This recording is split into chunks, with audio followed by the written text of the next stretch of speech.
Para hindi po nila maranasan yung naranasan ko po. Ano ba ang naranasan mo, Mylene? Na wala po kaming tatay.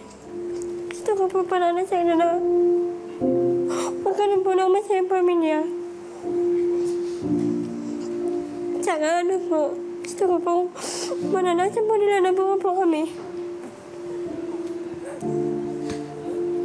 May katwiran, makatotohanan naman ang iyong dahilan, no? Kasi ayaw mo nga na maranasan ng mga anak mo. Pero ang sinasabi ni Nanay Lani, ikaw ay maingay at nauuna kang manakit.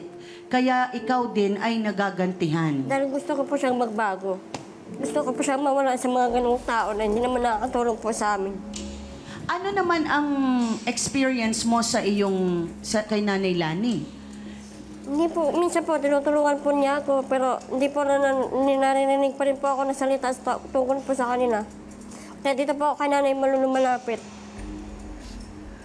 Minsan ba pinagtanggol ka ni Nanay Lani? Hindi po.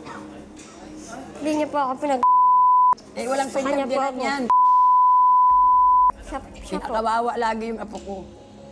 4 yung anak nito na nasa poder ko. Pagka nagtitinda, ako nagpapakain sa 4 na apo ko. Parino tayo may trabaho. Ako Nagtitis ako dahil kahit nababaon ako sa utang, yung asawa ko mapakain ko masyado na pa apo yung ko. matapang pa sa amin yun. Ganun talaga dahil babae yung akin At Dahil may rason naman si Mylene dahil gusto niyang mapabago. At ang hirap kasi sa isang relasyon na ikaw na lang ang lumalaban, Mylene. Ha? Ikaw nang lumalaban, totoo yan so sobrang galit mo, parang gusto mo nang patayin sa galit dahil walang tigil ng pag-inom at pagsusugal. Kaya nasasaktan ka din. Pero ikaw ba ay nagdesisyong humiwalay? Hindi po. Para po sa mga anak ko lang po yun. Makasama ko lang po sila.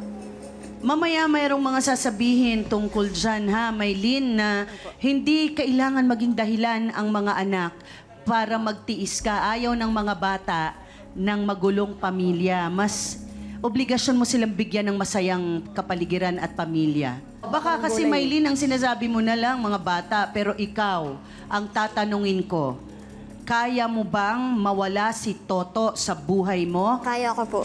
Oh, yun naman pala